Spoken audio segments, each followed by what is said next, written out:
ये 30 ही साल हुए हैं कि भगवान का भोग ऐसे थरिया दिखा करके लग जाता है। 25 से 30 साल हुए हैं। ये पहले भोग ऐसे नहीं लगता था। पहले उपला कंडा जलाया जाता, उस पर घी डाला जाता था, उसमें से लौ निकलती थी, तब 5 गिलास तोड़ के डाले जाते थे और कहा जाता था कि 11 भगवान ने स्वीकार कर ली है। ये मेरी बूढ़ी माताएं बैठी हैं, इनको पता होगा। पहले भोग ऐसे ही लगता था। पहले की बात ये लगती, चूल्हे में आग गड़ी हुई मिलती थी। आपने भी राख में आग दबाई होगी माताओं, चूल्हे में आग। पुरानी बात है, प्राचीन बात है। जिस घर में चूल्हे में आग नहीं मिलती थी उस घर की स्त्रियों को फुहरिया माना जाता था। कहा जाता था वो घर की कैसी स्त्रियां हैं जिनके घर में आग नहीं मिलती। ऐसा नहीं था कि उस समय माचिस का अभाव था उसकी वजह से, नहीं। अग्निदेव सबके गुरु हैं। जिस घर में अग्नि का आदर होता है वहां भारी बरकत होती। अग्नि का दर्शन दिए के रूप में, यज्ञ के रूप में, किसी न किसी प्रकार से अग्निदेव का तो नित्य दर्शन कीजिए।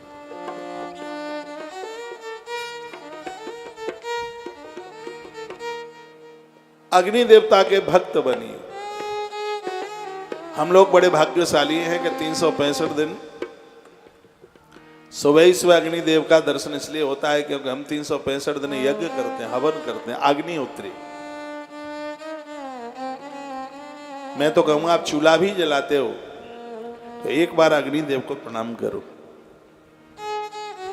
हाँ, उन्हें कहिए प्रभु आपकी कृपा से अन्न पकता है, आपकी कृपा से जठर में आग जलती है। ये कृपा आपकी ही तो है। धरती पर जितना धरती है उससे 3 गुना ज्यादा जल है। धरती पर जितना जल है उससे 3 गुनी ज्यादा आग है। धरती पर जितनी आग है उससे 3 गुनी ज्यादा ऑक्सीजन है, और धरती पर जितनी ऑक्सीजन है उससे 3 गुना ज्यादा शब्द है।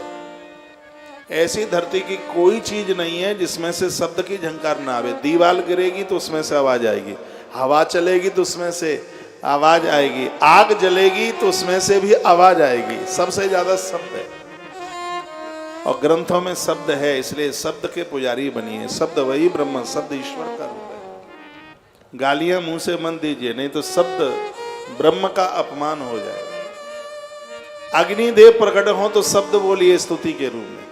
धरती माता के लिए शब्द बोलिए, जल देवता के लिए शब्द बोलिए। ऐसा शब्द है जो प्रार्थना का रूप धारण किए है, हर जगह उसकी आवश्यकता है। ऐसी कोई जगह नहीं है जहां शब्द की आवश्यकता न हो। शब्द ब्रह्म, इसलिए तो शब्द को ब्रह्म कहा। ऐसी कोई जगह नहीं है जहां ब्रह्म न हो, और ऐसी कोई जगह नहीं है जहां शब्द न हो। शब्द के पुजारी बनिए, शब्द का मान कीजिए। शब्द रोता होगा जब किसी को आप गालियां देते हैं। शब्द के पुजारी बनिए। शब्द को, अक्षर ब्रह्म है। श्रीमद् भगवत गीता में अक्षर को ब्रह्म ही तो माना है। हमें गीता बहुत अच्छी लगती है, हम श्रीमद् भगवत गीता के पुजारी हैं, इसलिए हम अक्षर को ईश्वर का रूप मानते। आप प्रातः जागे तो चाय मत मांगिए, प्रातः जागो तो हे राम हे राम हे राम हे राम, शब्द भी प्रसन्न हो जाएगा। अग्नि को वंदन प्रणाम नित्य करें। परमानंद मगन पहरसन हृदय समाये। हाथ में चरु मिल गया, प्रसाद मिल गया, खुशी समाई नहीं जा रही थी। और राजा ने पहले ही सोच लिया कि मेरे घर में पुत्र जरूर होगा। राजा ने देवियों को प्रसाद दिया। अर्धभाग कौशल्य है दीना। बहुत ध्यान से सुनिए, जो चरु जो प्रसाद मिला था उसका आधा भाग मां कौशला को दिया। बड़ी है ना। देवरानी जेठानी को ये सोच लेना चाहिए। कभी मुंह ना फुलाइए कि जेठानी का इतना आदर क्यों होता है। तुमसे 2, 4, 5 साल पहले आई है, उसने घर को पहले संभाला है। तुम उसको बेटी की तरह, वो तुम्हारी माँ की तरह, तो कुड़िए मत, जलिए मत। जेठानी का महत्व समझिए, उसका आदर कीजिए। तो और जो स्त्रियां थी वो लड़ी नहीं थी कि राजा ने आधा भाग उसे क्यों दे दिया। अर्ध भाग कौशल्य ही दीना, आधा भाग माता कौशल्या को दिया गया। जो आधा बचा उसके दो भाग किए, उसमें से एक भाग है वो माता कैकेयी को दिया गया। उसका जो एक भाग बचा उसके भी दो भाग कर दिए राजा ने। एक भाग कौशल्या के हाथ में रखा, एक कैकेयी माता के हाथ में रखा और कहा सुमित्रा बहुत सेवा करती है, तुम अपने हाथ से सुमित्रा को प्रसाद दो।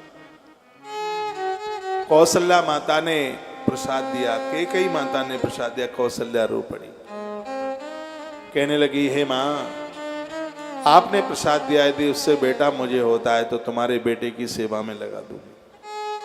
कैकेयी माता को बोली तुमने प्रसाद दिया, यदि उससे बेटा होता है तो उस बच्चे को मैं तुम्हारे बेटे की सेवा में लगा दूंगी और मैं तुम दोनों की सेवा करूंगी। सुमित्रा तो साधना है, भक्ति है, समर्पण। और ऐसा ही हुआ। माता कौशल्या ने जो प्रसाद दिया उसे लक्ष्मण हुए थे, इसलिए वो राम जी की सेवा में लगे। कैकेयी माता ने जो प्रसाद दिया था उसे शत्रुघ्न जी हुए थे, इसलिए वो श्री भरतलाल जी की सेवा में लगे थे। सेवा तो कोई चीज है। सुमित्रा माता एक रीढ़ की हड्डी है रामायण की, जो लक्ष्मण जैसे एक महायोद्धा को, एक महावीर को जन्म देती। लक्ष्मण साधारण नहीं है, अद्भुत है, बहुत विशेष। लक्ष्मण की बड़ाई हनुमान जी ने की है, लक्ष्मण जी की बड़ाई प्रभु राम ने की है, लक्ष्मण जी की बड़ाई महात्मा अगस्त ने की है। और सच मानिए लक्ष्मण जी की बड़ाई दशानन रावण ने भी की है। लक्ष्मण तो वो है, परम योद्धा है। सीता माई ने लक्ष्मण की बहुत बड़ाई की। गोस्वामी तुलसीदास जी ने तो आरंभ में ही, स्तुति प्रकरण में ही लक्ष्मण की भारी बड़ाई की। यहां तक कह दिया राम की धर्म की ध्वजा के दंड है लखनलाल,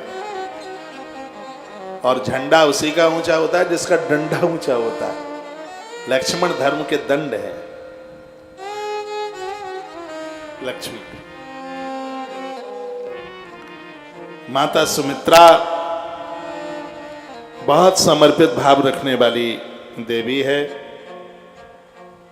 प्रसंग को मैं आगे के लिए बढ़ाऊं तो देवियों ने प्रसाद लिया। समय आया, जोग लगन गृह वार तिथि सकल भय अनुकूल, चर अरु अचर हर्ष जुत राम जन्म सुख मूल।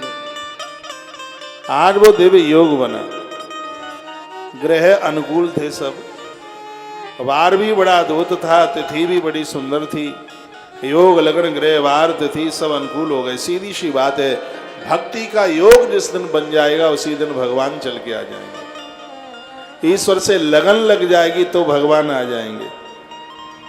ग्रह संतों का अनुग्रह हो जाएगा तो भगवान चल करके आ जाएंगे। वार ईश्वर के ऊपर न्यौछावर हो जाओगे तो भगवान आपके अतिथि बन करके चल करके आ जाएंगे। दोहा बड़ा गजब का है, बड़ा अद्भुत है।